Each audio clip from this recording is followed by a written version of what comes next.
Welcome to Obstacle Running Adventures. For the past 6 years, we have released weekly episodes covering obstacle course racing, road running, and other adventures.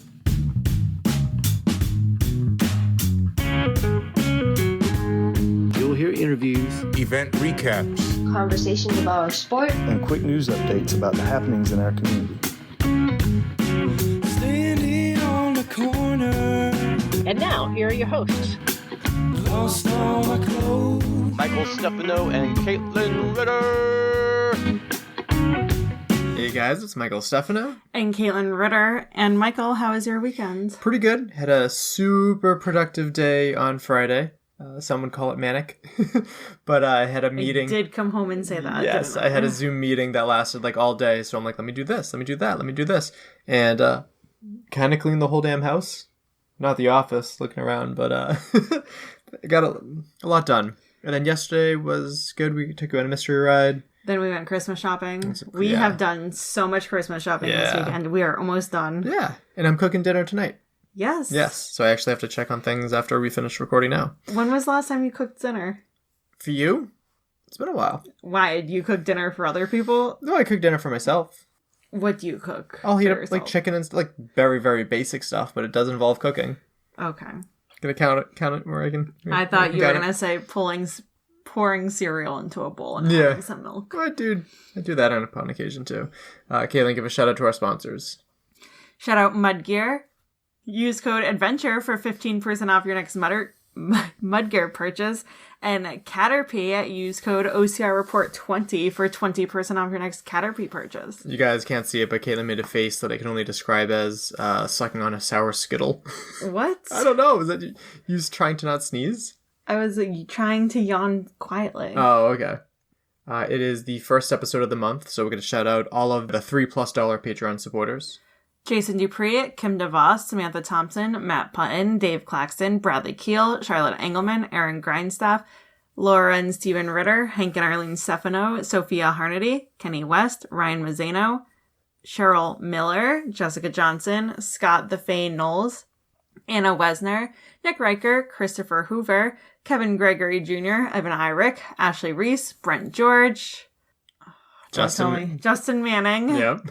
Kevin Prater, Wendell Lagash, Logan Nagel, Patrick Brown, Angela Bowers, Asa Connington, Thomas Peterson, and Seth Rindernich.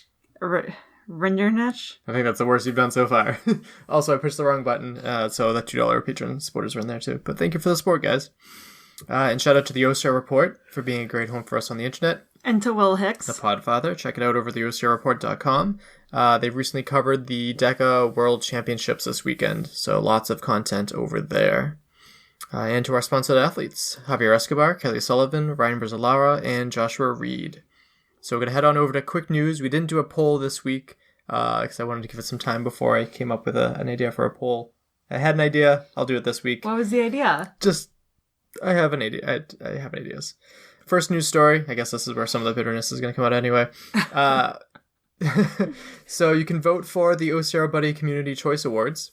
We are not there, which I didn't expect to win the vote, but god fucking damn it, we should have been nominated. It's not a big deal. I know it's a popularity contest, and that's what everyone's telling me, like, oh, whatever. But you know what? Thinking about it, I don't think there's a single OCR I know there's not a single OCR podcast that puts in the effort that I do. Also, thinking about it, That's a very bold statement. I'm sticking by it. I'm also sticking by this bold statement too. No. Sorry, we'll move on I hate briefly. this. But I've had more guests on this show than all of the other OCR podcast shows combined. No, that is a bold statement. Caitlin, I was listening through all of our old episodes. You're telling me you have more guests than Mappy Davis? Absolutely. Hands down. Because he just does like 1 or 2 interviews per episode. I go out in the field. I do crap tons of interviews. World's Toughest Mudder, I had 80 different people on. Okay. Yeah, I go hard. I'm untouchable. What, Michael? No. It's so frustrating. You need to be humbled. No. This will humble you. It does humble me every year. But Good, it's because frustrating. do you hear the way you're talking? It's frustrating. Super frustrating. People are going to stop listening to us because we're cocky. Because you're cocky. Yeah, we'll see. But yeah, you know, if you want to send any feedback, good or bad, as to why we weren't nominated, I would appreciate it. But there are ways that I'm planning to step it up next year. More? Yes. This year was kind of like a down year. Yeah, we enjoyed ourselves. Yeah, sure. But definitely like a better mic, so audio quality might be put better. one on your Christmas list. People keep asking you what you want for Christmas. Yeah, no, I'm buying with the Patreon money. That makes sense. Moving on to other news stories. Now that I'm you not have as me about. fired up about your attitude. Oh no, it's worth being fired up about. Caitlin. Dave Robinson proposed to Rue, and she said yes. Congratulations. Yeah, do you recognize who that is? Nope. See, again, this is me putting in all the work on the show. He was one of our guests this year that talked about setting goals and stuff back in January. Probably one of my favorite interviews this year. In fairness, the photo is very far away, and I can't see the guy's face. Oh, that's fine. You weren't going to recognize what he looks like, but the name at least. And they got engaged on the 4th of November. In Santorini, Greece. So congratulations to them. That's nice that they get to go on vacation. Yeah, we're going through like a whole, lots of life updates. So this comes to us from Ariana Scalfo. Also known as Running Peaches. She welcomed Maverick Henry... Merrick? Oh, sorry. Merrick Henry Vaida into the world on... It does not say the date. No. But excellent middle name. Congratulations to her. You're just saying that because you're Michael Henry. Yes. Another life update. Do you remember who this one is? Ben Flanagan. Yeah, he is the winner of the Falmouth... Well, the American winner of the Falmouth Road Race or something. Remember that when I covered it years ago? Ben Flanagan and Hannah Flanny got married, and he said, absolutely I do, 1,000 times over. They got married October 28th. He says, the best goddamn day of my life. How come you never posted when we got married? I'm not big on social media. Was that not the best podcast. day of your life? I don't post much on social media. Next up, Molly Seidel apparently has a podcast. Oh, it's called I Hate My Thoughts with Molly and Izzy. Some might say the signs were pointing to the announcement of a new Taylor Swift album today. Wrong. You're actually just anticipating the announcement of my silly new podcast. That's hilarious. Yeah. I also wanted to give a shout out to Henry Ward, who is taking on the 48-hour Dreadmill event. So this starts... Oh, I know who that is. Yes? Oh, good. This starts tomorrow. Yeah, so Monday. Apparently he's going to be on the treadmill for 48 hours. How does he go to the bathroom? I don't know. That's a good question. But he's someone that I plan to have on the show again next year. He's the one that does the Boston Marathon quad, where he runs it once, runs it backwards, runs it against, and runs it backwards. So very, very impressed by him. Also wanted to give a shout out to Diana Cotaspati, who is running the London Marathon. She's running with... Achilles International. Yeah, Team Achilles. So if you want to donate, links down below, as well as for all of these news stories. We're going to get to some podiums and some world record news. World record for DecaFit team males was shattered by 45 seconds. It was Team Eric Williams and David Magida. Another world record for DecaFit team female was shattered by 27 seconds, and it was Bethany McChesney and Heather White. Yeah, Bethany McChesney being one of the few other OCR podcasters out there. Name the show, Caitlin. OFX. Hey, atta girl. Proud You of make it sound like I don't know anything. I'm like, do I ask? I'm going to ask. I asked. And you made me proud. Also, can we talk about Bubbles for a minute? Oh, yeah. Love Bubbles. He murders that assault bike. How he did 25 calories on this assault bike in 15 seconds. That's insane. He's awesome. Best coach I've ever had. Only coach. Well, technically, I guess the only coach that I paid for. I've had coaches for other sports and stuff. We're going to shout out the DecaFit World Championship podiums. Elite men in third place, Nick Riker. In second place, David Magida. And in first place, Rylan Shadegg. And for the ladies. In third place, Lauren Griffith. In second place, Tara Jackson. And in first place, Morgan Schultz. Awesome. Moving on to the Deca Mile. In third place for elite woman, Camila Massa. In second place, Lauren Griffith. And in first place, Tara Jackson. Killing it. We had Tara on for last year when she did really well there. And for the elite men, in third place, Marcus Wallace. In second place, Ryan Kent. And in first place, Rylan Shadegg. Perfect. And we don't have the podiums for the Deca Strong yet, so we will probably mention that next time. But we will do the meme of the week. I found it. I found a meme this week. Oh, crap. Okay, what is it? Telling me I don't prepare for things. I told you when I found it. Okay, so this says, is this a person running? It says, if you want to go running with me, you'd better be prepared to walk a lot. It's me. Yeah, it is you. I like it. Nothing wrong What with was yours? walking. We could do 2 memes. We can't because I gotta check on the food so it doesn't burn soon. Please don't burn down the house. I know. Secret link, there's 5 of them down below, so go check those out. But let's get to what this episode's all about. So, friend of the show, Nick, Gagnon? I've always said Gagnon, but that's it's not it's French sounding. Anyway, he hiked the full Appalachian Trail earlier this year. Some listeners may remember us talking about both his start and his finish in Quick News those weeks this year. So I reached out and interviewed him towards the end of October, so I could have something to release after all the World's Toughest Mudder coverage. I hope you enjoyed this talk because his multi-month adventure is a bucket list for quite a few people, and it sounds like a really, really awesome challenge. So let's get right to that interview. All right, we'll start off with your name and where you're from. I am Nick Gagnon. I'm from Châteauguay, Quebec, just near Montreal. Okay, perfect. I don't think I've ever tried to pronounce your last name out loud before, so that's good to know. That was the one thing that was great in the South. Some people try to pronounce it and they kind of butcher it along the way. I can imagine. I'm used to it. And what's your history with obstacle course racing, both participating and working over the years? I started OCR back in 2013. It was a Canadian brand. It's not now. It's owned by the U.S. market, U.S. brand. So I started back in 2013. Did my first sprint, and then I didn't get into it heavily until 2015, I guess. Started with Spartan, like mostly all the racers do. And now everything's owned by Spartan. Everybody's gonna be running Spartan events. Yep. And then I finally got into Tough Mudder. Did Worlds a couple of times. And I'm also a photographer, freelance by myself, just for the fun of it. I'm also a photographer in the events. Yeah. What drew you to the sport initially? I have a friend my best friend who now lives in California. He used to bug me back in around 2011, 2012 to run a Spartan race. And I was like, never. I'm like a sprinter, like a 100-meter sprinter, not like a 5K-er. And I was like, I'll never do a 5K. And back in 2012, just as 2012 and 2013 started, I got the flu and I lost like 20 pounds from the flu. And I was like, you know what, maybe I should use this opportunity since I lost a bit of weight to maybe train. And then I used a Spartan race as my goal to keep on training.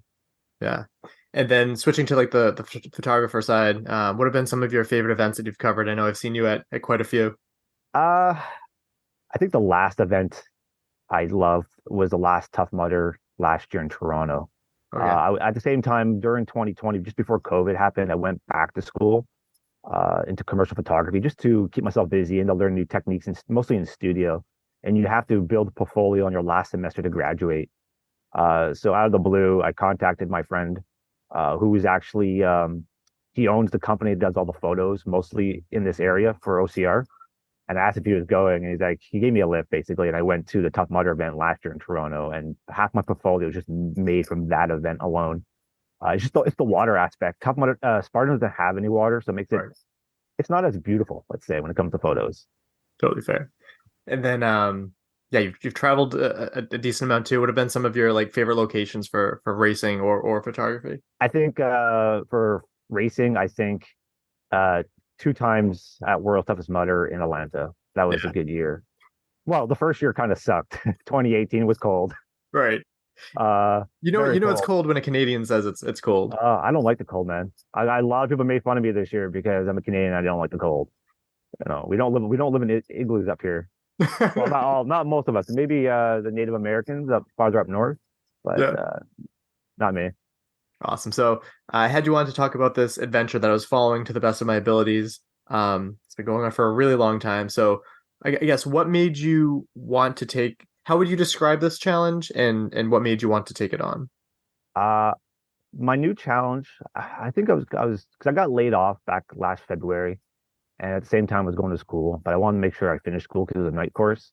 And once I graduated, well, just before I graduated, I don't know, something popped up on my news feed about the Appalachian Trail. And it was like, you know what? I hike, I do camp a lot. And like, this is my new challenge in life. I didn't really want to go back to work right away. And I think everybody in life should challenge themselves to a new degree of level of whatever they want to do mentally, physically, work promotions. I'm more of the physical aspect. So I've done all the things in racing. You know, I've done the sprint, gone to super, gone to the beast, did the ultras, did the toughest, did the world toughest mudder. I'm like, what is next? COVID kind of killed my racing ability. Just it's been to like 2 or 3 years, and it's like, you know, I enjoyed it. I went back a bit, and I didn't have as much fun as like I used to. So it's like, okay, time for a new challenge, time for a new goal. And 6 month adventure on the Appalachian Trail was it. Yeah. So I've heard of other people taking on this challenge before, and it sounded amazing. Like it's one of those like bucket list things for a lot of people that most people may not get around to. So I guess like, let's start from the beginning. Like, what was the weather situation like at the start? Cold as shit. Yeah. It was cold. Actually, it was kind of funny. So I'm from Montreal. And when I left on March 25th, and it was snowing here. So it was already cold here to begin with. So I get to Atlanta, I swear to God, it was like the total reverse of temperature. It was hot, super hot. I was sweating. I'm wearing jeans here, and I'm just dying. And then I woke up the next morning, and there was a tornado warning. I'm like, oh, this looks fun, and a lot of rain. So I left that day to go to spring. Well, I went to Amicaloa Falls, which is the approach trail to the Appalachian Trail. Okay. So it's about, you have to hike 8 miles first. So it's like your little startup warm up. So it was hot when I left. I think the first couple of days was hot, and then it started to cool down quite a bit, especially at night. At night it was very cold. During the day it was nice, but at night you're looking about somewhere between 32, maybe 37, 38 degrees at night. Yeah. For you guys. Yes. Not in Celsius. Yeah. And what did you pack? Because obviously a good portion of this event is the planning that goes into it beforehand. I saw that you had like I was like Samwise Gamgee. I had everything. Yes. I was like minus the big pots and pans. I think a lot of hikers make that mistake. When I went, I was bringing photography gear with me, so that adds weight, and that was a big learning experience because in the end, I never used any of the stuff I had, and I was like, if I'm not going to use it, why am I going to carry it? And the stuff did weigh a lot, like about 12 pounds I had. Oh, wow. And that is a lot. They tell you when you hike, you should be wearing at least a quarter of your weight. Okay. So if you're 160, maybe 40 pounds, but no more than a quarter. I was carrying way more than a quarter of my weight. A lot of people try to aim for at least around 20, 25 pounds, maybe 30 for a ruck with food and water and gear. But yeah, I was very overweight on mine. And they do test you when you get to Amicaloa Falls. You go to the ranger station so they can sign you in, give you a prep talk, and they weigh your pack and they register your pack weight. Okay. So when I started, it was 50 pounds. So it was retarded. That's a lot. I would never do that again. That's a learning experience, right? That's good for other people that are willing 100%. to take that on. I also saw that very early on you got a lucky shark's tooth. Do you still have that? I do have that shark tooth. I carried with me, not in my pants, but I had in my backpack, and I carried with me all the way to Katahdin, to Maine. That's awesome. And so you had time off from work. What was the financial cost? Like how much money did you put aside for all of this too? Because I didn't put money aside for just to do this. I already had money put aside. Mm-hmm. So that actually helped. So I had a big cushion. And then I did my taxes before I left, and that gave me more financial aid to go out. And then I did do like a little GoFundMe. I only did that if people wanted to help because I was posting content every day. Right. So instead of doing like a quick, like a Patreon, I was already on trail by this point. So trying to set up a Patreon, I already had an account with GoFundMe because I do something with school. So I was like, I just did something very small. If people wanted to help, they can help. They don't have to, but they can just watch whatever I post every day for free. It's up to them. I don't really care. It's just they want to be a nice person and help me out along the way and watch my adventures. They're more willing to do so or not. Yeah. And then I don't know, just walk me through your journey because I don't even know where to start in terms of like how would you describe this adventure, like just from the starting point to state by state? Oh man, that's a lot. I know. Main highlights, I guess. I think this is something not everybody needs to do it, but I think it's a great learning experience. Uh, you go there, it's a life choice, and you learn if hiking is meant for you or not meant for you, because you're just not dealing with the everyday hiking. You're dealing with problem situations every day, and you have to figure out how am I going to solve these problems along the way. And it's not the biggest things, like say, but some of it can be mentally breaking. Yeah. It's like we live in a house with a roof, and it's pissing rain outside. Yeah. But when you're hiking, you're stuck in that rain. So what are you going to do to make your day better to get from point A to point B? You don't have to pull heavy miles. Like I think the worst day I remember on trail was Easter Saturday. It was raining, it was cold, and you're looking about 11 Celsius. I don't know, it was cold. Yeah. With rain on top of that. And I did about 11 miles that day. Because along the Appalachian Trail, you have shelters or lean-tos every 8 to 12 miles, let's say. So you always have a shelter to go to, if they're full or not full. Right. So because of the rain, I knew a lot of people might stop. So my goal was, okay, I'm ahead of everybody that was in my shelter. I'm just going to go to the next shelter and see if there's a space there and just call it a day. Doesn't matter what time it was. I've already done 11 miles. I'm cold. I'm soaking wet. Well, I wasn't wet. I was pretty dry because of the gear I had, but I was damp. And the whole point is just to stay warm and not have to build a tent in the rain, because it rained all day. So it's a problem like these. It can be from the rain to the cold, to the bugs in some states.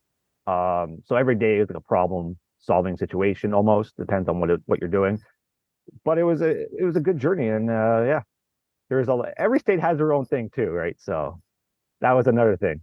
Interesting story on those. What got sore the most? Sore? Sore, yeah. Like physically? Yeah, like I think all hikers say their feet. Yeah, that's what I would think. Yeah. Their feet. I was lucky. The only issues I had with my feet are my heels. So I wore Ultras. I wore the Olympus 5 model, so there's more cushion. I brought Lone Peaks and the Olympus 5s with me. Okay. So Lone Peaks are very thin, where the Olympus 5s are thicker soles. So I tried them both out, but with my ruck, the Lone Peaks were cutting it. So I did the Olympus 5s, but the Olympus 5s has a cup in its heel. So there's a cup that goes there, your heel's there. And then when I started walking uphill, the first month didn't bother me, but the cup started pushing down in my heel, and it kind of bruised my heel. So when I get up in the morning, or if I sit down too long, I get this thing called a hiker hobble. It's like something in your foot or your legs aren't working, and you kind of have that little hobble before you start walking properly again. So my pain was just that and that only. I had 0 blisters, so I kind of stayed with what I had, and that was the only sore issues I had until the very end, where I destroyed my shoes. And then you step on every rock and root, and it's like you just feel it after doing 10, 20 miles. Yeah. So yeah, it's just the feet.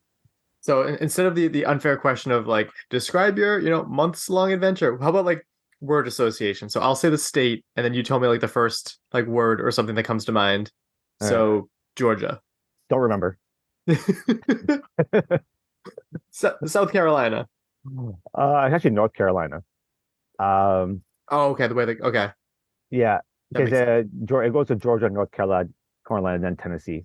Okay. North Carolina. I don't know. It straddled Tennessee too much. To Tennessee. No privies. So like no bathrooms or no? You have to dig. So every shelter has a privy, but when you hit Tennessee, there is no privies. I don't know. It's because they don't have the money to build privies. I have no idea why. So you have to dig a cat hole. So North Carolina straddles Tennessee quite often, so you're going in and out. Okay. So they're saying while you're hiking on the AT, you're in Tennessee when you have no privies. Nice. Virginia. Long. Yeah. And then was it West Virginia after that? West Virginia. Okay. What is West Virginia? It was literally like 5 miles. Okay. It's just so interesting. And then this is where like the states get like smaller, more or less. Well, shorter, let's say. Sure. Yeah. Okay, that makes sense. So Maryland, did you? Historic. Yeah.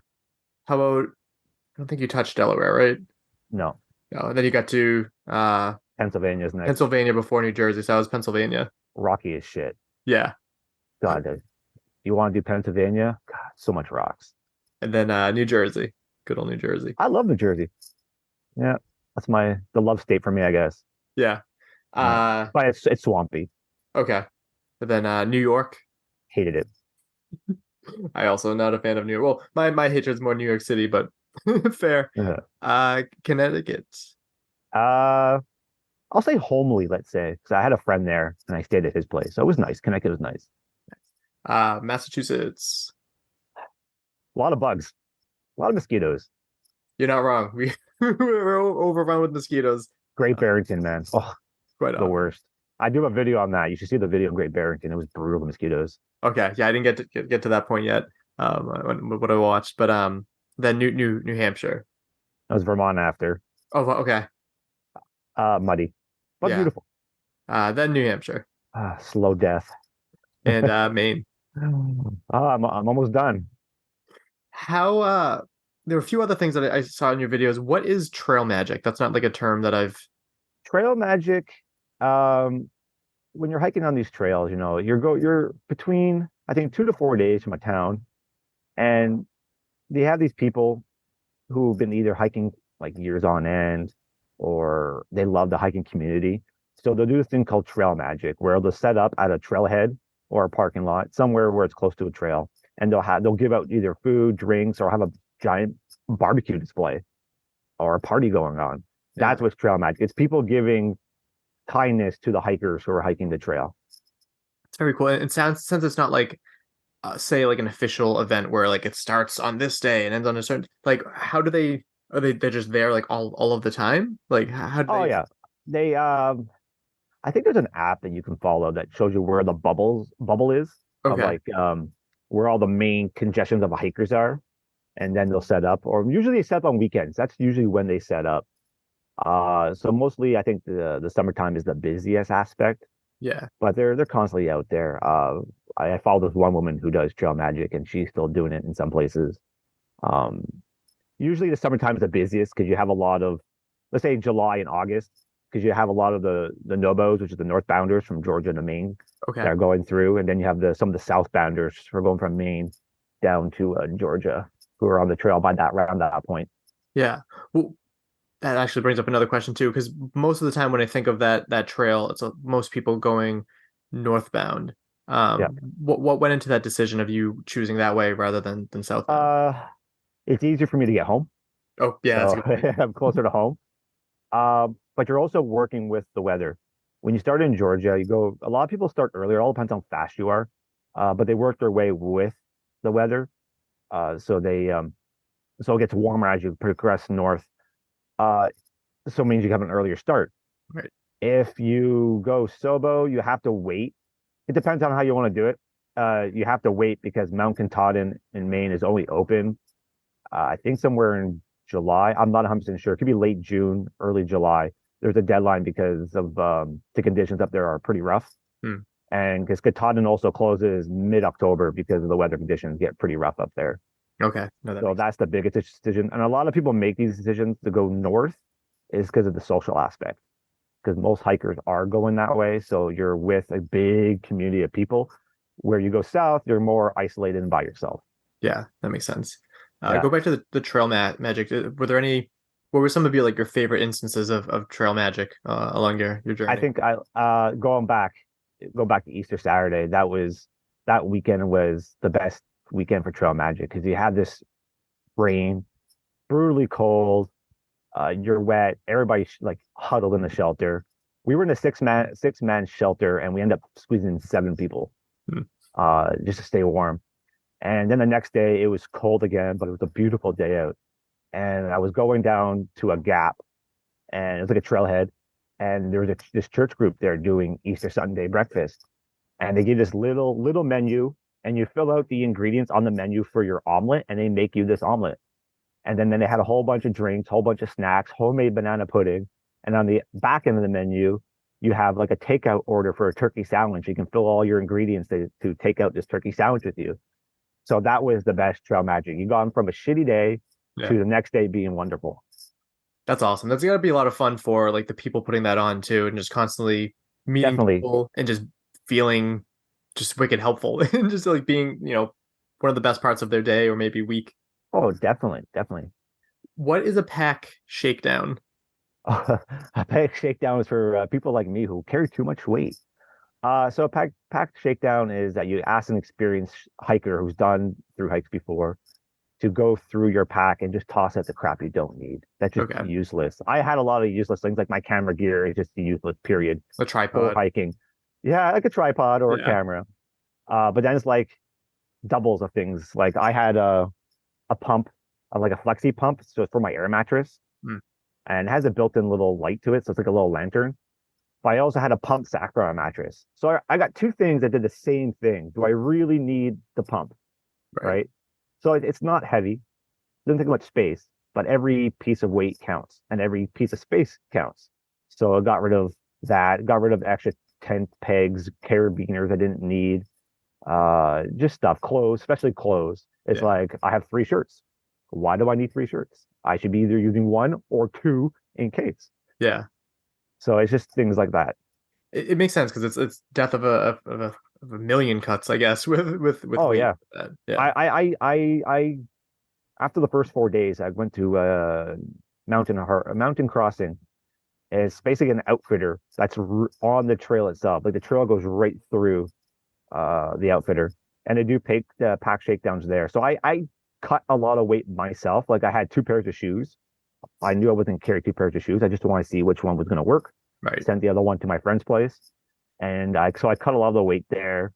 And then I did a pack shakedown. We cut up more weight there. Like my first aid kit, for a big example, I had a miniature first aid kit. Had like band-aids, alcohol wipes, bigger bandages, stuff for blisters, and so on. And she cut half the stuff out. Like I had to say, I think 10 band-aids. Like, do I really need 10 band-aids? Right. Yeah. We'll go down to 4 because every 2 to 4 days you're going to find a town. So if you need more band-aids, you go buy more band-aids. That makes sense. So I a lot of cuts like that. So she did more cuts, and then when I got halfway through Virginia, I did more cuts there. Like got rid of my pants because it was getting too hot. So like I don't need pants now. I'll just wear shorts every day. And so I did more cuts there. And I think that was the last time I did cuts. That makes sense. And you talked about like being able to ship things away or mail things away. Like, so did a lot of these cut down places, they had like a post office nearby or in there? How did that work?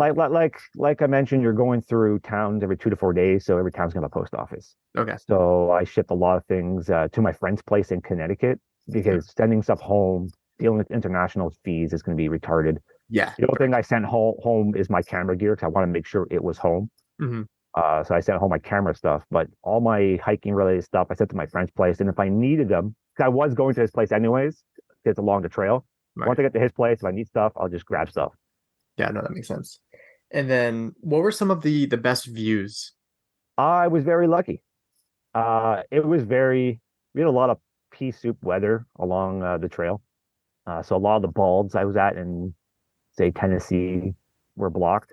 But I was lucky in New Hampshire. Mm-hmm. So like I stated, it was a cold first month, but after Memorial Day, it was just nonstop rain. Yeah. Constant rain, constant downpours. The wettest season on the AT in a long time from what I've heard. So when I started doing the White Mountains, it was 3 days of rain. And I slept at the trailhead to, I think it was at Flem Gorge. So that's the trailhead that goes to Liberty, Lincoln, Lafayette. Okay. So I slept with my friend. We found a little spot right on the trailhead where all the day hikers have to go through. So we slept there. And then it was just beautiful weather for 1 week. So I did like Lincoln, Liberty, Lincoln, and Lafayette. Beautiful weather for the first time. I know a lot of my friends who were ahead of me, they got crap weather on them. So it was beautiful weather. I got up early. I was at, I don't know what hut it was. It's one of the huts in New Hampshire. It's right before the presidentials. I woke up early, had gorgeous weather going through the presidentials. Washington was gorgeous. Had no bad weather and less tourists. So it was pretty good. It's one of those things that is a weird comparison, but it kind of makes me think of Las Vegas, where part of the mystery and the magic of Las Vegas is like you go there and every person has their own unique experience. And while you doing the Appalachian Trail you are more or less just doing the same trail as anybody else, but the weather changes, the people changes. So it's very interesting to me how like, two people can be on the same trail more or less the same year and have like completely different experiences too. So and different stories and different journeys. Yeah. We have a saying called "hike your own hike." So it's like in racing, race your own race, right? Right, Where yeah. somebody cheat on the bucket brigade because they put half the rocks in it. It's Yep. same thing. Yeah. So it's hike your own hike. So a lot of people, they'll do things to enjoy their journey more. They'll go in towns and experience the town value, right? Because there's towns along the way. They'll go to towns and learn all these little unique things in towns. Where for me, I'm not a town guy.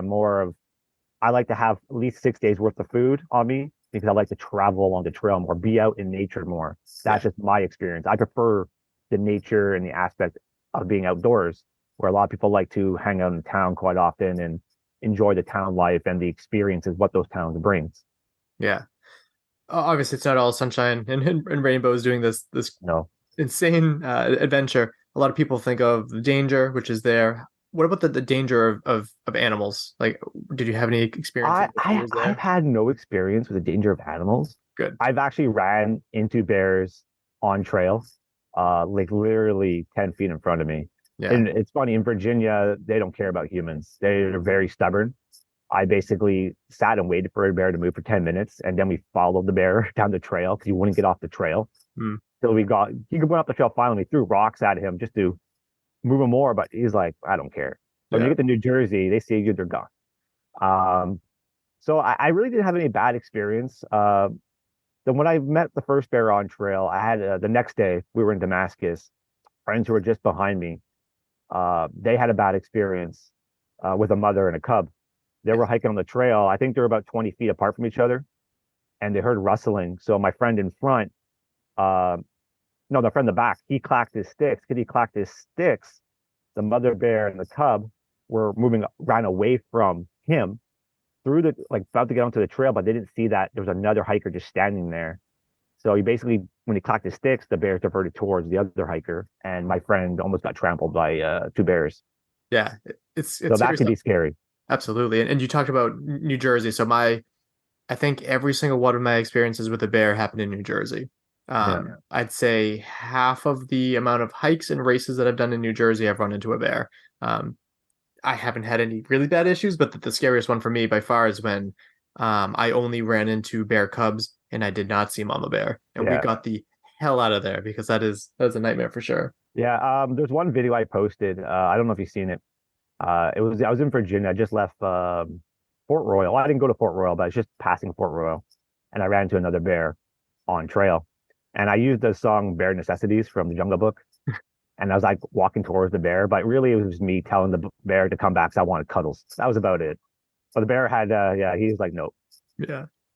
And obviously, I mean, bears are one of the more scary animals out there, but I think the scariest animal out there is us humans. So fellow humans out there. I know you had a bit of a I had one bad experience with a hiker. I met him multiple times on trail. He wasn't really he was technically through hiking, but I think he was just walking the trail because he hiked the trail with his dog, and he was spreading his dog's ashes this year. So he's kind of like, I don't know, vagabond, it looked like. Okay. But I met him back and forth in certain places. So in New York is probably why I hate New York the most.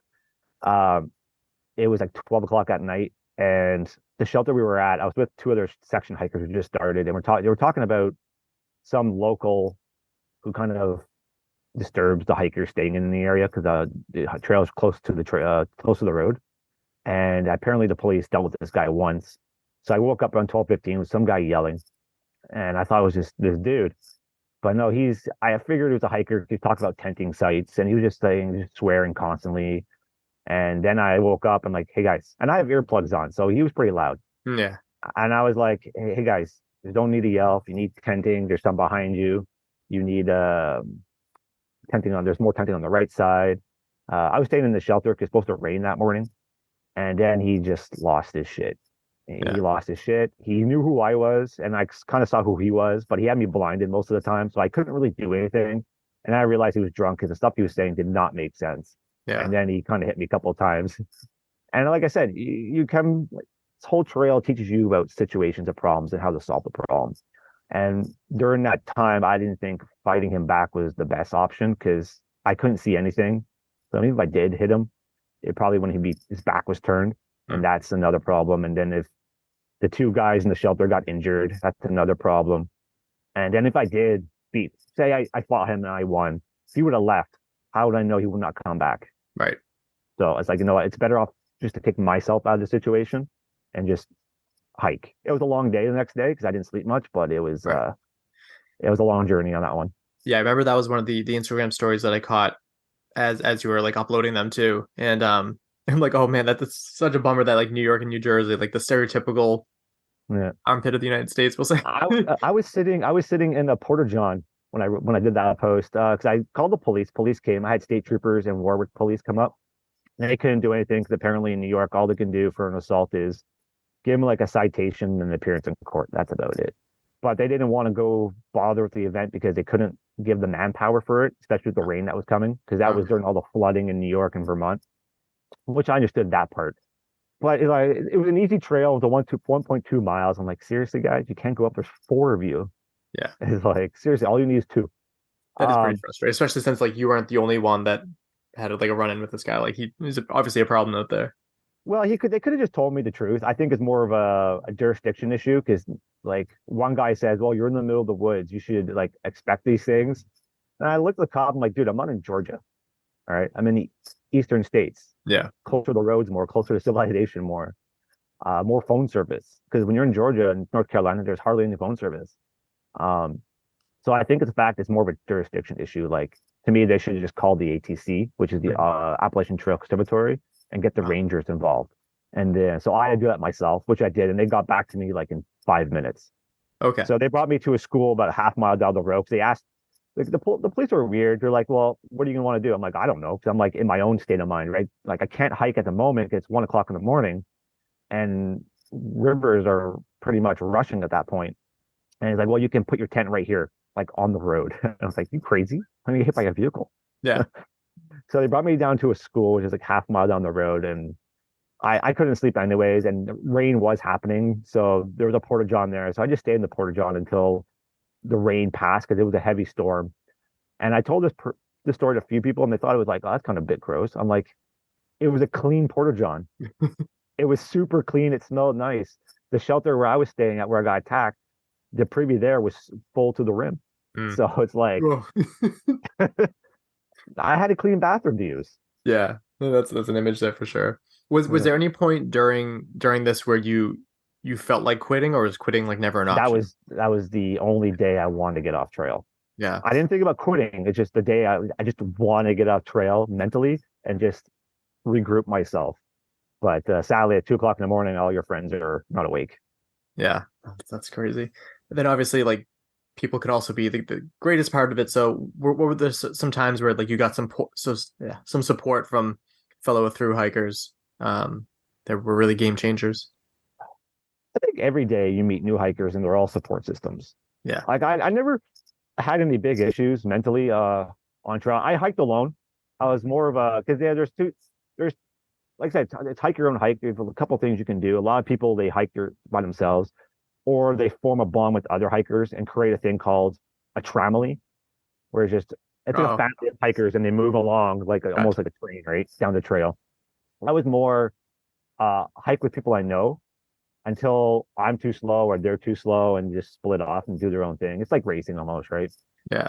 And I'll just meet new groups along the way. So just meeting new people along the way was a great thing to have, just to learn people's stories and histories and why they're out here.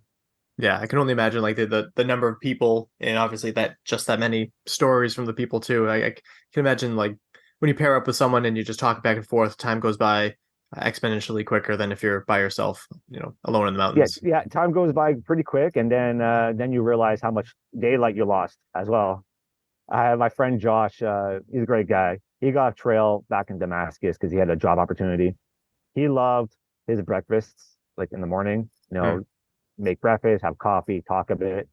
And I think that was my thing I did not like. Like I did that at first, but then it's like we're wasting a lot of daylight when we just be hiking. Right.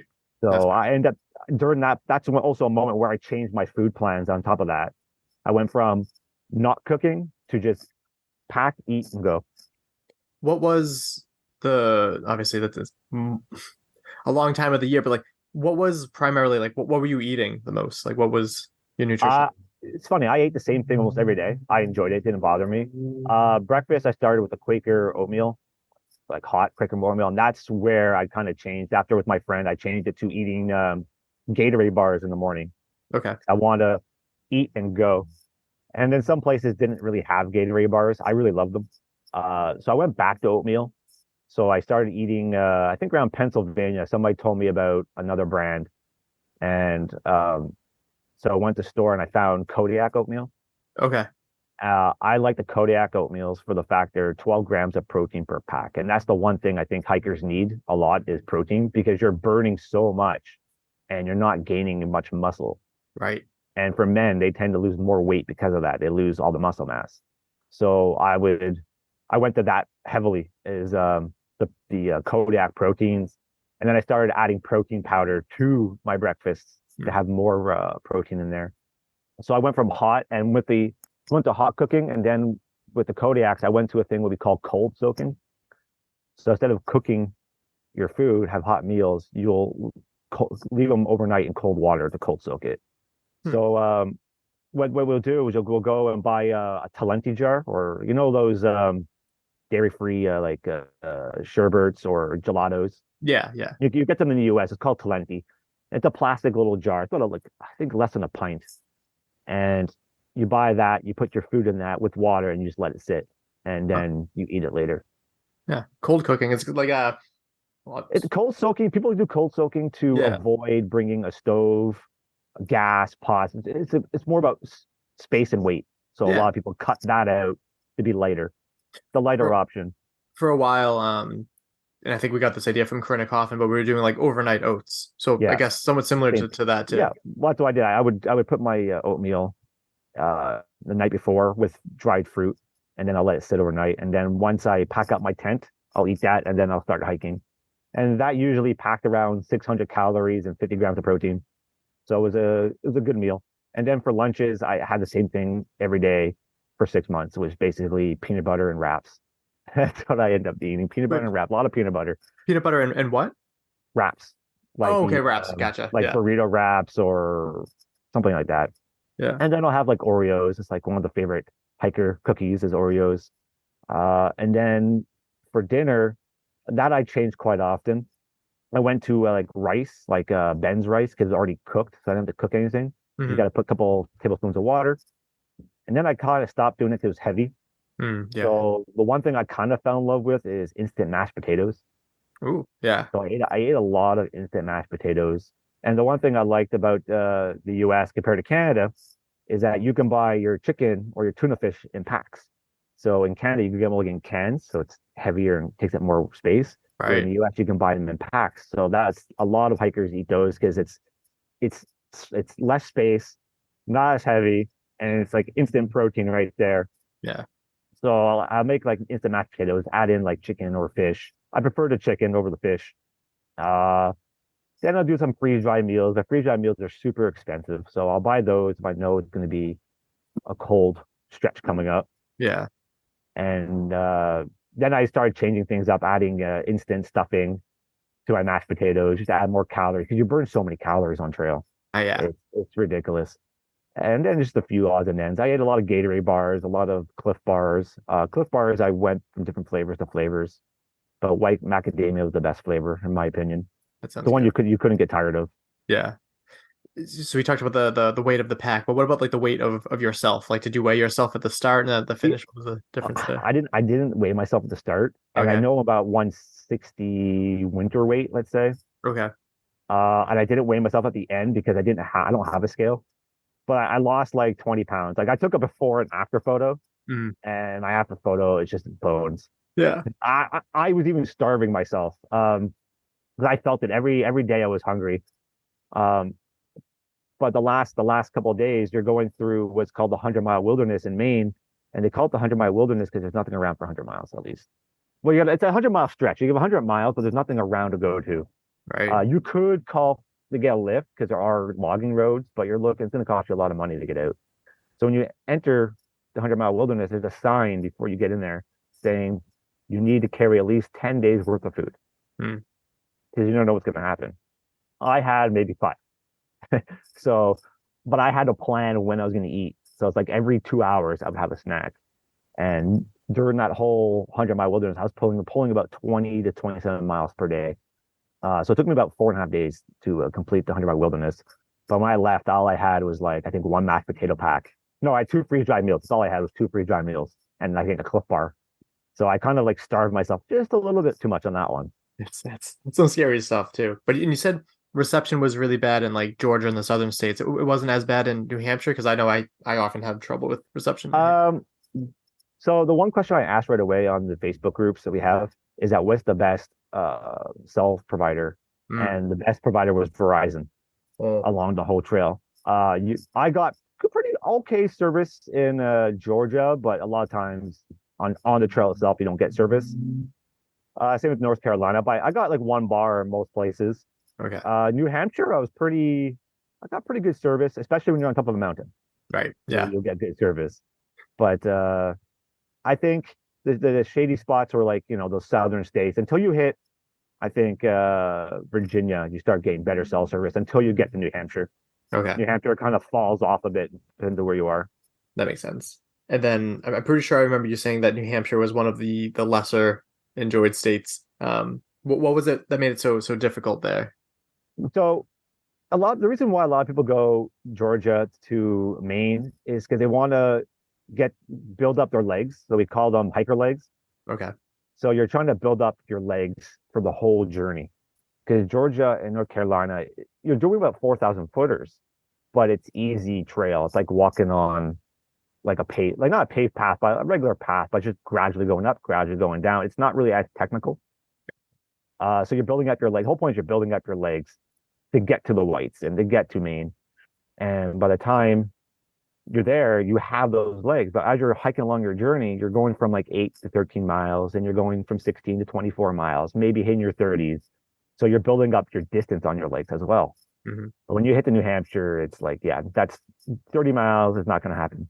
It's not. You're going maybe from 9 to 11. Now you're climbing up, you're bouldering up these giant mountains. Kinsman, if you're south side on Kinsman, it's complete boulder fest of you climbing up there, hands and feet. So if you're going 1 mile up, it might take you at least 2 hours to get up there. It all depends. It also depends on the weather condition too. Yeah. Oh yeah, you're looking about 12. You're looking about maybe 12 miles max, depending on what kind of hike you are. If you're a nighttime hiker, you could go farther, but it all depends on what time you want to get up, what time you want to end. But yeah, you're looking at shorter days. And just the way that the state is shaped, like you're going to be there for a while until you get to Maine. Yeah, and what kind of sucks, once you get off the presidentials, you're actually going back south for a bit. So it does this little loop, and it's like, oh man, I'm going south. There's no progress in going south, and that's where a lot of people tend to jump ahead as well. A lot of people, when you get up on Madison, you get down to Pinkham Notch, and a lot of people take a shuttle ride there to a hostel that's in Gorham, and that's on, I think, Route 2, if I'm not mistaken. So a lot of people, and the trail goes from Pinkham to Route 2. So a lot of people go to Gorham and just cut out that little U-shaped section, which is I think was one of the hardest sections too, in my opinion. That's annoying. So you talked about like hiker legs, trail magic. Like, what are there any other like hiking terms that I might not be aware of? Hiking terms, trail magic, trail legs. Well, we describe a blazing a lot. Okay. Blazing is like when you hiking down the Appalachian Trail, you have white markers on the trees. That's called white blazes. So then they have blue blazes. Blue blazes are either a water trail, like a trail leading to water, or it's a trail, like a detour. So some people will do the detours in case it's bad weather. Then we talk about silk blazing. Silk blazing is the people who like to hike first in their day.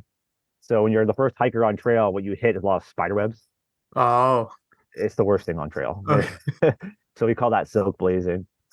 So that's another term we tend to use quite a bit.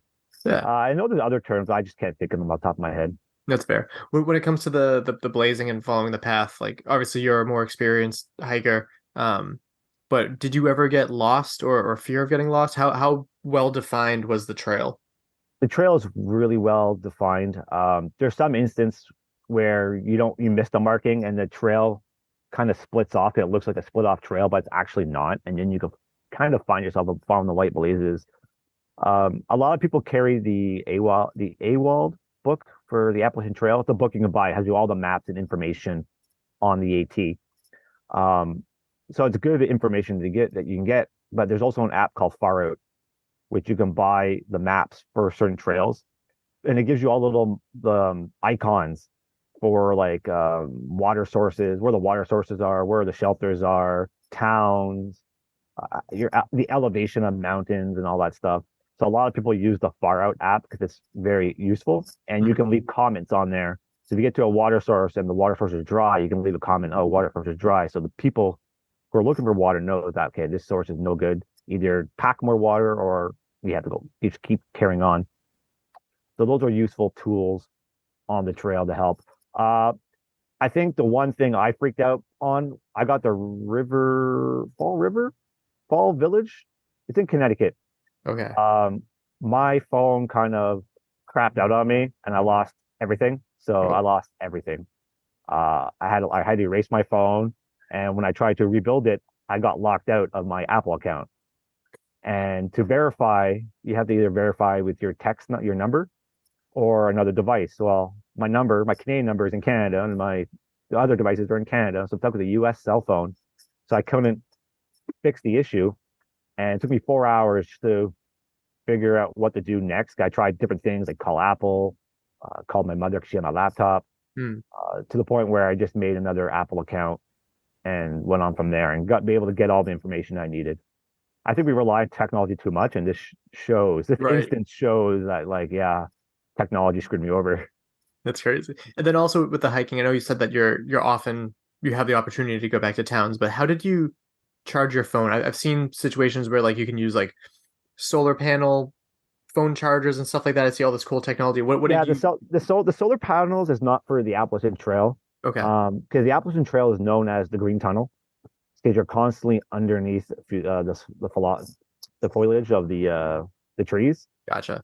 So solar panels won't work because you're constantly underneath trees the whole time. So I carried a battery brick with me, or a battery bank. I think mine was 20,000 amps. Oh wow! Okay. It was heavy as shit. Mine was had a plastic casing on it in case you drop it, it won't break. So that will. I have a iPhone SE, so it can charge. I didn't have to charge. It didn't take too much battery drainage off the battery bank. But so I took lasted me about 5 to 6 days. Okay. So by then I just had to get to a town. Either a couple of times I would go to a restaurant and just charge in the like McDonald's, sit there for 6 hours just to charge the battery brick, do some laundry, do some shopping, and then come back and take it. So it's like every time you stop somewhere, you charge the brick. That makes sense. That's cool. You never know. What was the I know you said the southern states were nice and more flat or rolling compared to the mountains up north. What would you say was the easiest state? Well, if you want to talk about the easiest state, we can say West Virginia, because it was only 10 miles. Oh yeah. Get that done like less than a day. Basically the easiest state. I don't think any state was easy. I think every state has their unique thing to it. It's like, I can say Georgia was easy because I just finished a trip. Right. But by then it wasn't easy, right? Because I had an over heavy pack. Some of the climbs are pretty hard in some places. But I don't think any state was actually easy unless they were very short. Fair. Like Jersey, I like Jersey. Jersey's my favorite state because I ran Mountain Creek so many times for Spartan, the ultras there. I just like the diversity of that mountain, and that's what New Jersey is to me on the Appalachian Trail. The diversity of, you do Stairway to Heaven there, that's a nice climb, and then you have swamp, and then you have boardwalks. That's why I really like Jersey. I think Jersey was a fun state to be in. Yeah, I saw a lot of cool videos of. I don't even know how to describe it. Just beautiful videos of just you walking down the trail and just, as you said, like the row of trees. It just looked like a fun thing that I'd like to take on. Maybe not for months at a time, but there's a lot of people I met out there who just weren't through hikers. They were there just a section hike. They'll do state by state, or they'll do sections of maps, and that's all they'll do. And they're awesome people. And I had good times with a lot of section hikers. So you don't have to go through the whole trail in one shot. You can just go there like, hey, let's do New Jersey this year, and then next year let's do New York, or so on and so forth. That would be awesome. And then what did you give yourself for like with the ETA? How long did you expect this to take you, and how long did it actually take you? I wanted to do it in 5. Okay. 5 months was my goal. I ended up doing 5 months and 3 weeks. That's the, because you never know what's going to happen. Yeah. When you're going by yourself, you don't plan to hike with other hikers, and that's what I end up doing. And then you hike with them, and then you slow down your pace, or you pick up your pace, but you're just having fun. So you lose a lot of time doing this sometimes. Yeah. But you have to enjoy yourself. Like there's another saying called "no smiles, no miles," right? Like if you're not having fun, you're not going to be hiking. And I've had a day where I woke up one day, I started hiking, I got trail magic like in the first mile, and I was like, man, I don't want to hike anymore. So I hiked 3 more miles to a shelter. It was a unique shelter. This shelter was taken care of by a caretaker, but you can order takeout food to this shelter. Oh, cool. So I got there. I'm like, yeah, I'm done. I hiked 4 miles. I was like, yeah, I'm done. Yeah. So I hiked 4 miles, ordered pizza, and just chilled out. So you have to have those days and have fun. And fun, and also just like recovery, finding that balance of not completely wearing yourself till your battery's at like 1%. And then yeah. I've done that. I find it's hard both ways, no matter way I look at it. We have more sayings where like we call the like Saturdays, Sundays are like our natural weekend.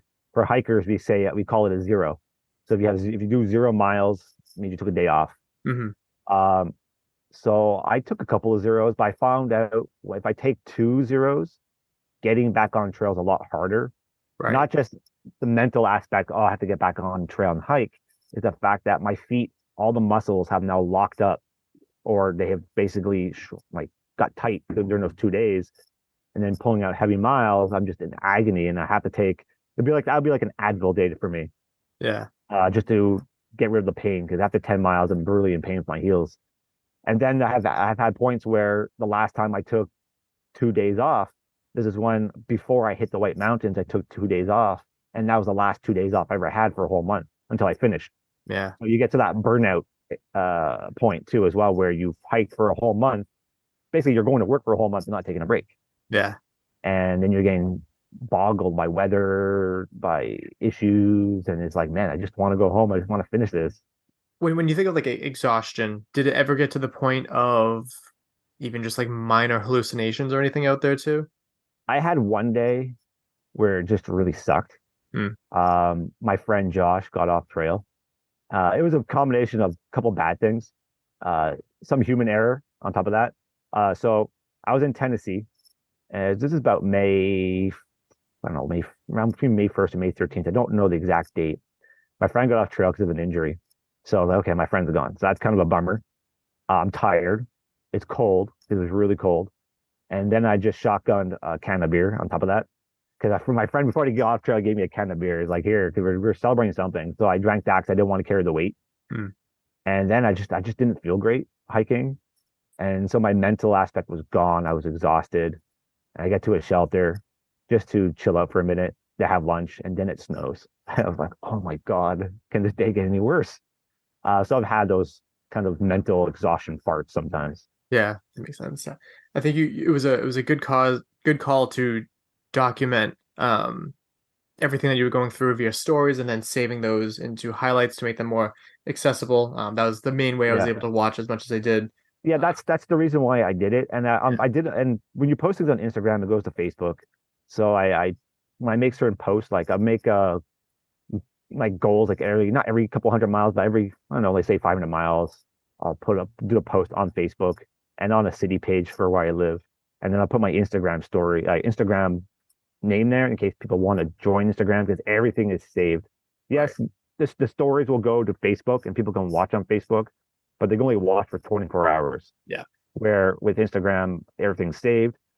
I put them in highlights so people can go back. I could have done YouTube. I know a few people who do YouTube.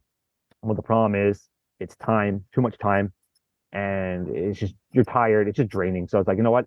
It's not as quick, and you don't know about reception, where videos can be a bit quicker. it might take long to upload, but not as long as like a YouTube video. Yeah. So I kept it all saved, and I showed the good and the bad. Where social media, everybody likes to show just the good. Yeah.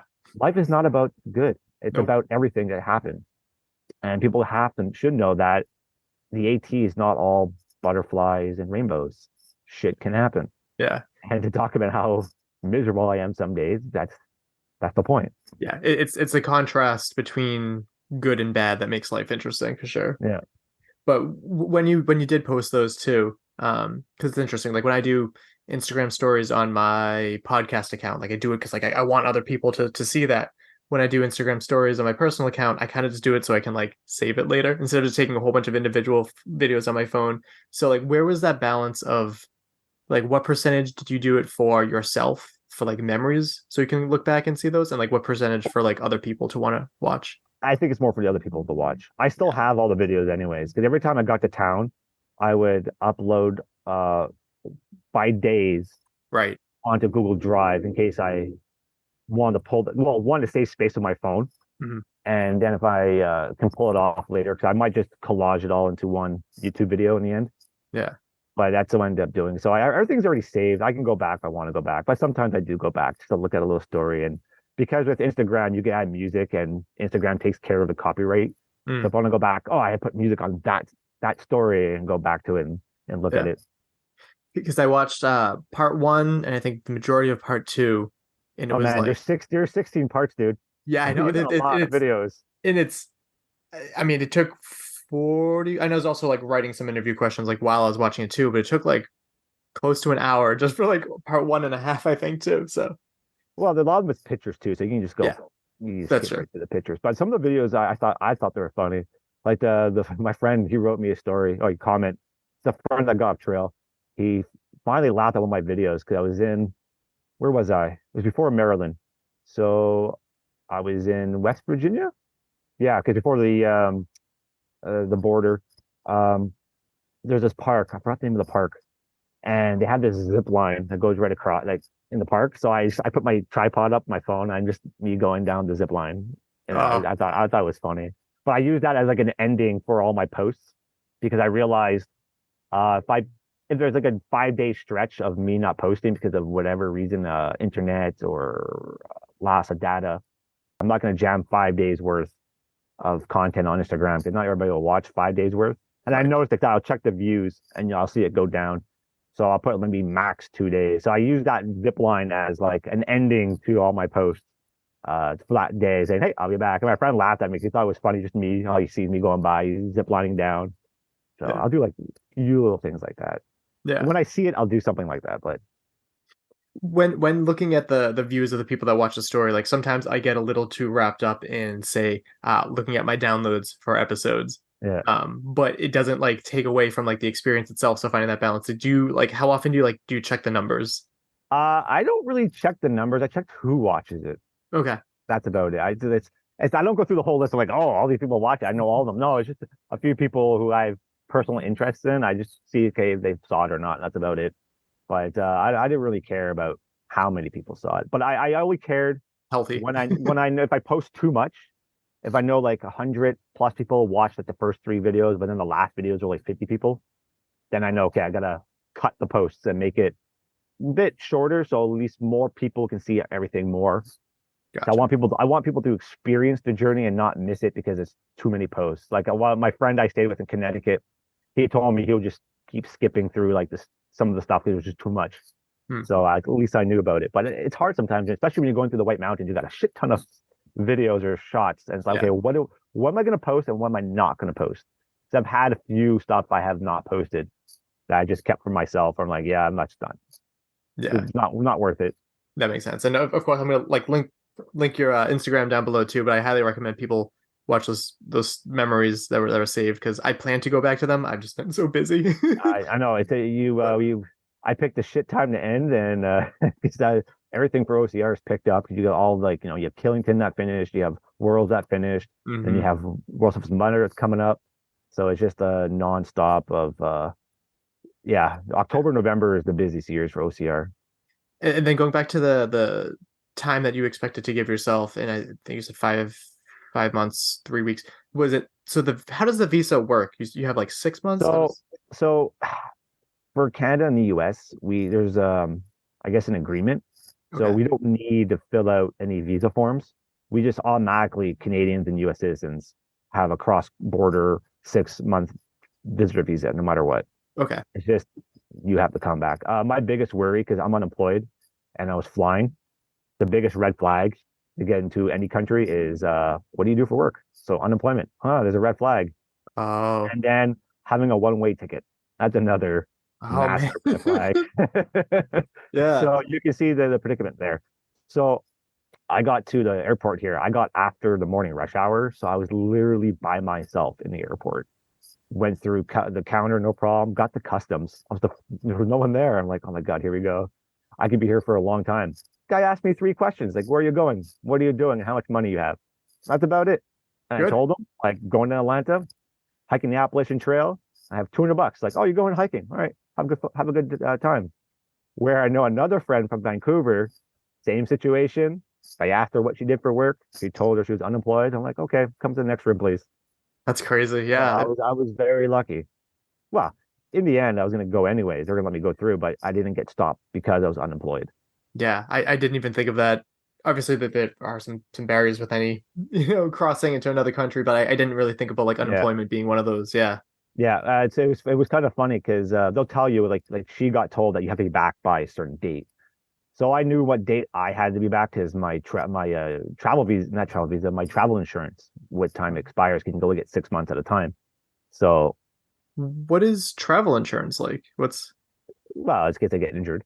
Yeah, no, yes, but like, how do you go about like, so injury and all that stuff too? Well, especially getting injured in the United States too. If you get caught up in our medical system. See, let's say I did get caught up in medical system though once. Yeah. Because in New York, I found the biggest thing hikers worry, actually there's 2 big things hikers worry about while hiking the Appalachian Trail is norovirus is the biggest one. I'm more afraid of norovirus. Okay, it's super contagious and you're like sick for like 2 days and it's like worse than the flu. Worse than gastro actually. And then there's ticks. And I've been bit by at least 13 ticks on trail from larva to adults. I've been bit by a Lone Star tick. Lone Star ticks are the ones that make you allergic to red meat. Yep, I've heard of those. And so I was at Bear Mountain, New York. It's that mountain that's next to New York City. Okay. It's like super touristy. They closed the mountain because of the amount of rainfall they had, and it was damaged. The northbound section, where it's like the bougie tourist trail, was damaged. It wasn't heavily damaged, but it was. If you're a day hiker or day tourist, you're going to injure yourself if you're wearing flip flops and Crocs. Right. So I got down to the hotel that was there because the whole place was deserted, and I was scratching myself because I was charging my battery brick. I was like doing like this, my beard, and I found a lump.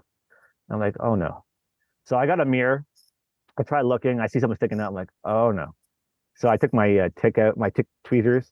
I just went down close to the skin I could, yanked as hard as I could, and I found a nice fat juicy tick. And I'm like, oh shoot. And I've been like, and now I was like, oh, now what do I do? Like my friends, like 5 days, hiking to my friend's place in Connecticut, 5 days at least. But I was like, I want to make sure this is taken care of. So I went to the road and I tried to get a hitch into Stony Point. Took like at least an hour before someone stopped. And I got to the urgent care within 30 minutes before closing. And they would not take my travel insurance. And I'm like, why not? It's like, because you have to go to a hospital for this travel insurance. I'm like, really? It's like, well, how much is it to pay? And she looked at, I'm like sweating here. I'm like, oh man, I need to take care of this. I don't want to pay a fortune. It's like, oh, it's like $125. I'm like, really? Only $125? Like, yeah. I'm like, shit, I'll pay the $125. My deductible is $250 on my insurance. Okay. So I was like, I'll pay it gladly. It's like, if it was $10,000, it's a totally different story here. Yes. And it's like, well, we're gonna have to do some blood tests too. I'm like, well, how much are blood tests? $25. I'll do the $25. I don't care. It's like I was like so worried about it. It's like, oh my God. Yeah. Well, I'm glad that you had a good experience with insurance. I have a lot of friends, and it's not always a good time dealing with that. Well, as a Canadian, you need it. That's the one thing with racing. Yeah. When my friends and I, we go to Jersey, do the ultra, we have a bro code, let's say, that if you get injured and you break something, just pack you in a car, drive us back to Canada. That's our saying. I've always thought about that, and that's kind of what I assumed that you guys would do, and it makes sense, and it was horrible. but financially, that's just the smart thing to But do. yeah, so my travel insurance is my 6 months plan. So that was my plan. Like, okay, I gotta be done within like 6 months time. And then when I got back to Canada, it's funny, my aunt and my dad picked me up. So the border guard looked at my aunt. It's like, how long have you guys gone for? Oh, we're gone since like Thursday to pick up my nephew who did the Appalachian Trail. It's like, oh, okay, but she didn't look at me, ask me how long I was gone for. Yeah. Takes my passports inside, comes back, it's like, so you've been gone for 5 months. I'm like, takes that long to hike. Yeah. But I was like, I looked at her, I'm like, man, I'm happy it's only 5 months. So is there a Canadian version of the Appalachian Trail? Like, what do you guys have for like? A lot of people don't know this. Well, maybe I think hikers know this mostly, but the Appalachian Trail does continue. They call it the IAT, which is the International Appalachian Trail. So it actually continues up into Canada. So it goes through New Brunswick, to Quebec and Gaspé. Okay. But it's kind of weird because then you can take a boat because you can finish up in Newfoundland. Oh. And then it kind of continues. The trail, I don't know, this is too weird. No, The yeah. trail actually continues, I think, into Iceland and into Europe too as well. Okay. That's what they call the IAT, but the official IAT map on the app, the Far Out app, goes up into Quebec. We have a hiking trail, but it's not the same. I think it's called the Canadian. I don't remember the name of it, but it goes from east to west. But I've heard it's more like road walking and like log roads, but it's like 30,000 kilometers long because it goes from east to west. Right. But yeah, so the Appalachian Trail does continue up into Canada. Some of the other trails, like the CDT, which is the Continental Divide Trail, that goes up into Canada as well, farther up into the Rockies. Okay. So we do have trails in Canada. Well, I know that. I just wasn't sure if like, because there is like a big allure to like, oh, the Appalachian Trail. Like, even if I talk to someone that like isn't a hiker, like most people would kind of understand what that is down here. And I just wasn't sure if there's like a the big bad trail, like if you had one of those and No, I think the Appalachian Trail is the most well-known trail in the world. Okay. I met a lot of people this year. The first 2 months, I think, was just mostly international people compared to Americans. That's like cool. if I had shelters, that we outnumbered the Americans. I've met so many people from Australia, Germany, Switzerland, South Africa. So I met a lot of people from all around the globe. Yeah. Other than Canada and United States. And how did it feel to get to the top of Mount Katahdin in Maine and finishing your quest there? Happy and sad all at the same time. Yeah. Is you're happy you're done. You're like, oh man, I get to go home and rest for once. But then you're done. It's like, how do I do it? Mm-hmm. Yeah. So it's like, damn, a lot like I could yo-yo. There's a term called yo-yoing where you hike one way and then when you get finished, you hike back. Jesus. I thought about it if I had the financing, but I didn't have the financing to do it. Right. Or the time. But the time I can do the time. The time I have, it's the finances I don't have. The biggest issue was not buying the gear and the food. It was the exchange rate. That's what killed. I was paying about 38 cents more to the dollar. Right. So the exchange rate hurt a lot. So if I'm paying $100 worth of groceries, it's $138. Yeah. Especially shoes. Every time I buy shoes, a fortune on shoes. Yeah. I don't know if you have a spreadsheet of this. I don't know if you'd want to do this yourself, but like, do you have an estimate of like how much money you spent to do this? I started a spreadsheet and then I stopped because it's just too much time, too much effort. But I did print out all my credit card statements so I can go through it and try to figure out where the money went to. Yeah. Just to know how much money went to food, gear, even though some of the bills were mixed in with each other. I think because I'm Canadian, I think I must have spent at least no little as 15,000 at least. And I'm talking about everything in general. I'm talking about buying the gear before going, the flights, the hotel, the Uber drive, just everything in general. They say it's expensive. It's an expensive way to live, to be homeless. Yeah. They say on average, $1,000 to $1,200 US a month on trail. Okay. About $2 to $3 a mile, let's say. You can make it cheaper by not going into town so much, not eating town food, staying only at hostels, not going to certain hotels, not even staying at hostels, just going to town, get your food, and go out. I've done that quite a bit to save money where I knew it was going to be too expensive. I'll just go in. I'll do like a 25-mile day, go into town, buy food, and get back out on trail. I don't just camp on trail. Then there's shuttle drivers you need. You don't need to get shuttle drivers. There are some. I end up hitchhiking mostly all the time.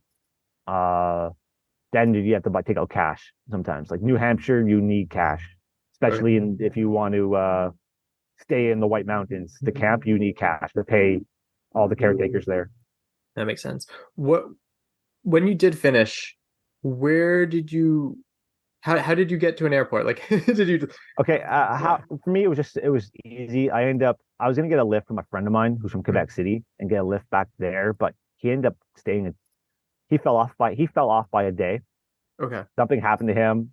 He caught up, but then I was pulling so much heavy mileage compared to him, so he finished 2 days later than I did because it's funny when I'm hiking, I just hike. But when I know something's gonna happen, I got a certain deadline, I tend to like do a blitz of hiking. And Katahdin, it was gonna rain. It was raining when I was going through the 100-mile wilderness. It rained for 4 days straight. And then I was moving such a good pace I can finish on Saturday. And Saturday it was a beautiful day. And then Sunday, Hurricane Lee was gonna come. So I was blitzing just to get there by Saturday. Right. So I ended up getting reception and I ended up texting my aunt and she picked up my dad and they came to pick me at Able Bridge.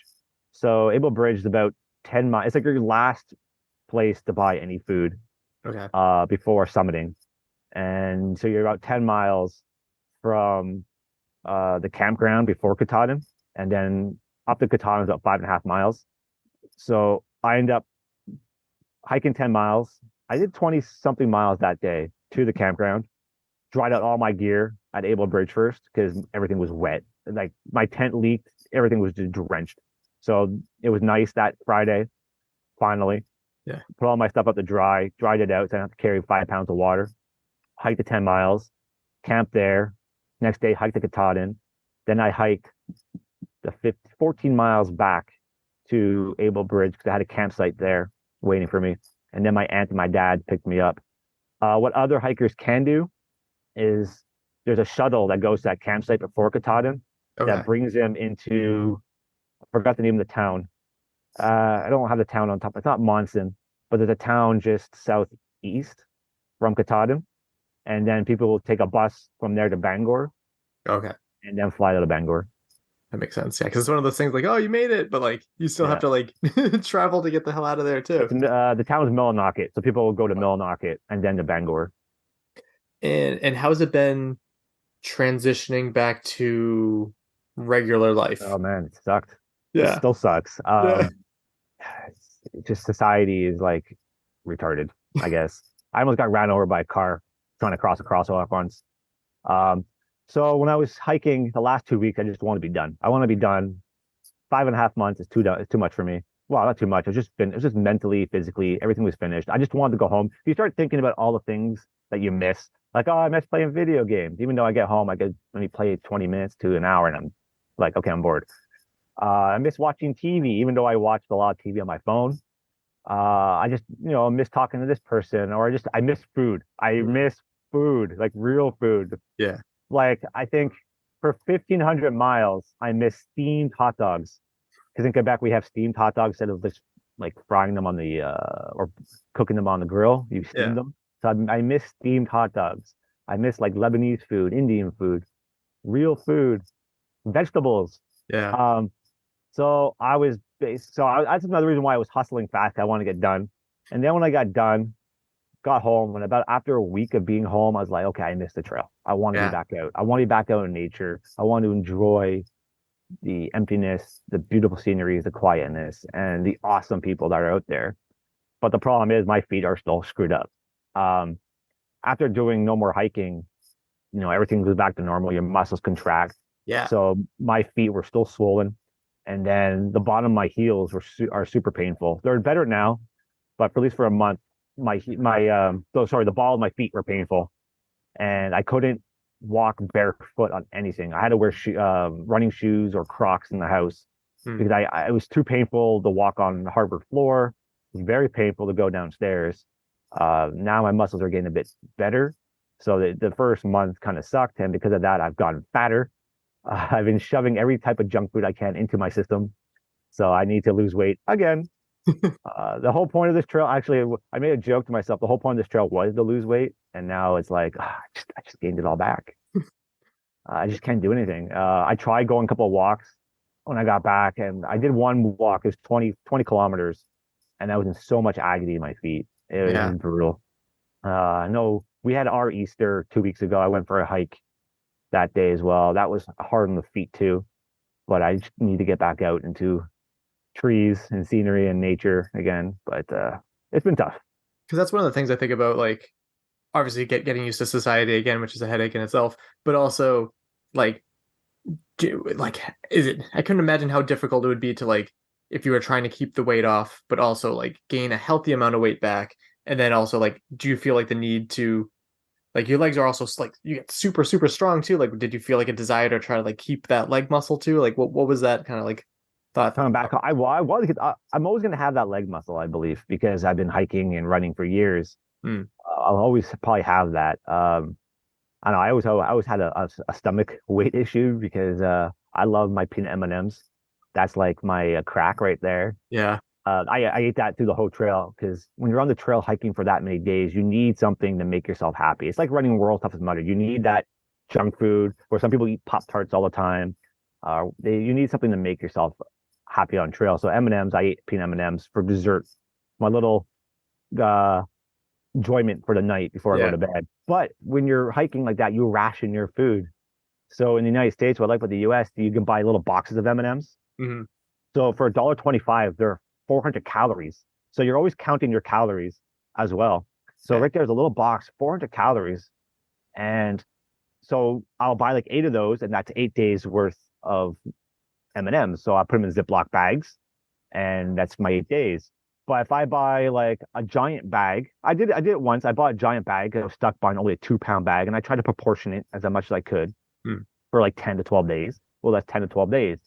When you're doing nothing, you buy a bag that's gone in 2 days. You're doing nothing. I try to avoid. It's like, so I look at myself. I'm like, man, I'm getting fat again. I gotta figure out what to do here.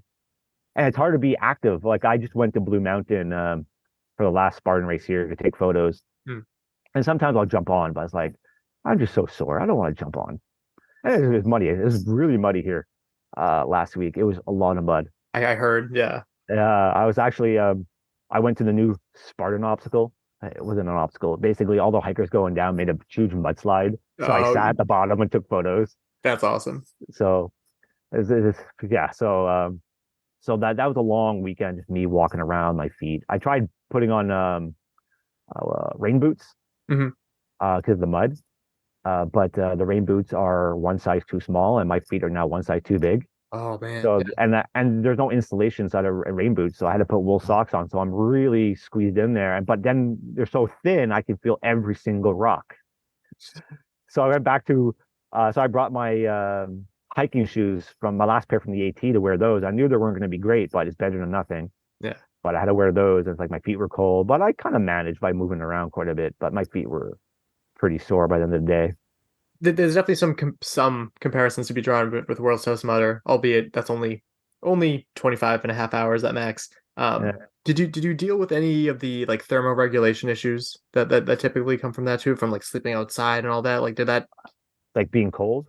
Yeah, just like when you're like, you get like almost like hot flashes. Like, that's what I always get after Worlds. Yeah, like after Worlds, getting that hot cold. You feel, I never had any of those issues. When I got home, no, because you're not exerting your body, but at least you're going to bed every night. Where Worlds, you're pushing yourself to your limit, and you're going past the fuel gauge, right?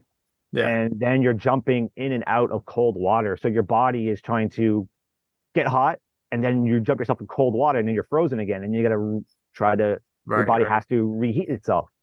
Where you're hiking, you're just hiking. I just wasn't sure with like the on and off rain and stuff too. No, you pull off layers. Yeah, if you get hot, you pull off layers, cool yourself off. The rain only sucked because it was just wet and heavy. That was about it. But I didn't die, so good. If someone doesn't have as much free time and everything, like, and they only have time for say like one section? I don't know how you'd measure a section, but like which section do you think people should go and check out? I think New Hampshire. Yeah. Each state is individual. I would avoid Pennsylvania. Don't do Pennsylvania. If you're gonna section hike, if you want to section hike the whole trail, fine. But if you're gonna want to say, oh, I want a piece of that Appalachian Trail, do not do Pennsylvania. It's the worst state that's been invented. Because Pennsylvania it's just pure rocks. Yeah. Now we're not talking about bouldering rock. We're talking about you're going down, like, say, a sidewalk, but now imagine that sidewalk has rocks on it, like small rocks. Some of them look like dinosaur plates sticking up, and it goes on for miles. Yeah. I was telling as a joke to somebody, if every hiker that goes through there can pull out one rock, there'll be no rocks. But no, New Hampshire, it'll be a hard state. It'll take a long time to do because you won't have that the hiker legs. Right. But if you go on a good week, it's a beautiful, beautiful state. It's just glorious. It's just the views. It's a challenging trail, very challenging. Yeah.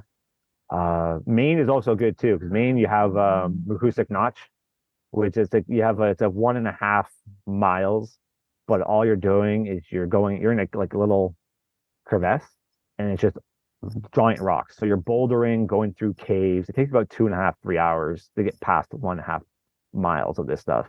Wow. That's fun and beautiful. Those two states are very much beautiful in my opinion, especially the 100-mile wilderness. Yeah. And with this complete and you're looking forward to being back home, and now you're looking forward to getting back out there too. Is there anything that you have like planned, or anything that you would like to do if like financial weren't like a concern? Like what's next? What's next? I'm doing the long trail next year. That's the plan. So that's the Vermont Long Trail. So it goes from the bottom of Massachusetts, like the border of Massachusetts, all the way to Canada. Okay. The Appalachian Trail is a part of the long trail for about 75 miles. Okay. And then when you get past Rutland, like when you get past Killington, and you get to Rutland, they split off from each other. So the plan is to do the long trail just to have something of hiking for next year, because I want to save up money, because in 2025 the plan will be doing the Pacific Crest Trail out west. Okay. And that goes from Mexico to Canada. Jesus. You could say Jesus, but there's 3 main trails, and each trail has their unique characteristics. Mm-hmm. The Pacific Crest Trail, and they all have their own challenges. The Pacific Crest Trail I heard is the gem of hiking. It's beautiful, so much to see and scenery, but it's logistically harder because you have to worry about the Sahara Desert with the snowfall, because there's too much snow from one year. Like this year was a very heavy snow year. You'll be pole hosting a lot, so you'll be falling up waist deep in the snow. Oh, okay. So that's great. And if it melts too fast, you're going to be dealing with rushing waters where you might not be able to cross. Okay. And then you have to add on the forest fires that happen in California. Yes. The CDT, which is the Continental Divide Trail, that will kill you, apparently. The weather changes so dramatically, and there's more wildlife, and the trail is not as clearly marked, so it's more bushwhacking. You can probably literally die there, from what I've heard. And then, in fairness, you can die on any of these. You could. Just let the listener know. But the Appalachian Trail is the most popular trail. I think about 3 million people visit the trail. 4,000 try to through hike, and only about 1,000 will finish. That one's the most physically demanding of all trails. From what they stated and what you experience, you're basically hiking the equivalent of Everest from sea level to Everest and back 16 times. So it's more physically demanding of the trails. So the Pacific Crest Trail will be the next, and then the CDT, and then I'll have my, I guess, new trifecta, which is called the Triple Crown. So that would be hopefully complete. That's awesome. But it's expensive, so it's time to save money. Yeah. I'm sure there's more people than you can remember. Like any people that you want to like shout out, like thank yous and stuff across your journey. I think the people who helped me to achieve the trail, like all the trail angels and all the trail angels, the drivers that gave me hitches into town, they're lifesavers, and the people who helped donate to whatever they could just to watch my videos and help feed me with mashed potato packs. Awesome. But yeah. Awesome. And what anything that else you wanted to mention about this incredible experience? I don't know, man. It's just the long experience. I think everybody should try it. At least go hiking. A lot of people don't think it's for them. They don't know. Like I met one guy, He was from my area, Montreal. He hiked the first day, first time hiking, first time camping ever. He did 20 miles. And the next day he got up and quit. Hmm. And a lot of people do quit because they realize hiking's not for them. But I think getting out there, just doing it, it's just like racing. Just go and do it. Enjoy it. You'll see so many awesome things, meet so many nice people. Yeah, some of the experience will be awesome. Some of them you'll have some bad experiences. But this is how I guess you learn. Just like from racing, when you have that first DNF from an ultra, you learn from that, and you just take what you learn and you carry forward with it. But I think people should go out, get on the trail. It beats city life. Yeah, I'm sure. Awesome, Nick. Well, that's a good place to wrap it up. Thank you so much for taking the time to come on, and congratulations. Thank you. It's good to see you, my friend. Welcome back. Thank you again to Nick Gagnon. For related episodes, my records say he was on episode 151, which was World's Toughest Mudder Brunch audio and bar crawl interviews. That would have been World's Toughest Mudder for 2019. I checked the show notes and I didn't write who the guests were there. I don't know why. Probably because it's a lot of work, but I do it now to make it clarify that stuff easier. So links down below. Would you kindly check that out? Subscribe and follow wherever you get your podcasts. We are Obstacle Running Adventures on the Purple Podcast link app. It's an app. And Spotify and wherever else you might get podcasts. Perfect. You can support us for as little as $2 on Patreon or as many as $10. We would greatly appreciate it. And it would definitely help cover the cost of the expensive microphone that I plan to get after I do a little bit more homework and finally pull the trigger on getting a microphone that I've talked about for 2 years now. And leave us a review on that Purple Podcast app, especially if you're in the United States. Yeah, that'd be great.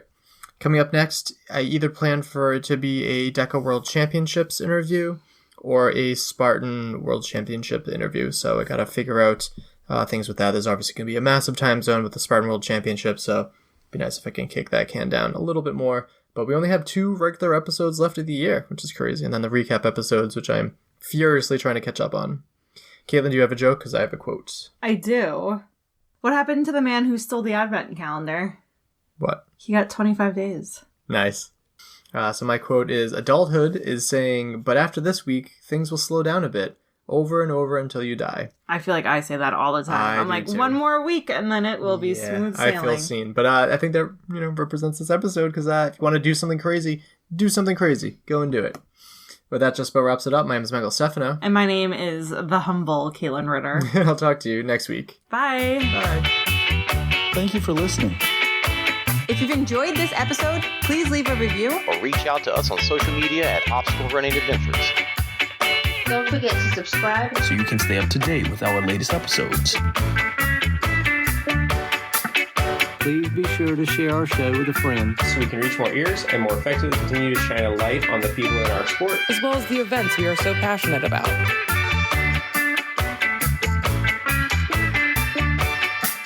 Our intro song is Streaker by Straight Up. And our outro music is Iron Paw by The Best.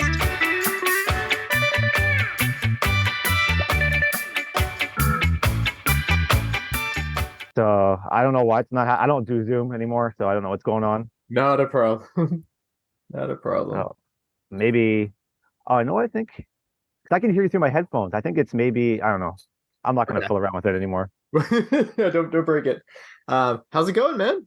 It's good. It's good to see your face. It's been a long time. It has been a long time. You've gone through some shit. Yeah. Man. 2019 is the last time I think I saw you in person. Christ. At Worlds. Yeah, that's right. Because you didn't go to Worlds last year. No, I missed it last year because of that pesky wedding. But well, you could have had it there. I know, right? I don't think she would have approved of that, but we'll let her run this time, right? She has to chase the groom to the end. Yeah. Loss of data. I don't want to jam 5 days. Oh no, you jinxed yourself with loss of data. I lost you for a sec. Sure, you'll come back soon. I'll shoot you a text, bud. Oh, there we go. Sorry, we lost. It was like right after you were talking about, whether it be loss of data, and then I lost you. I'm like, oh, the timing of that. Overall, definitely, I'm not in the mountains. Wi-Fi's holding up really well, but yeah. So I didn't want to. So when I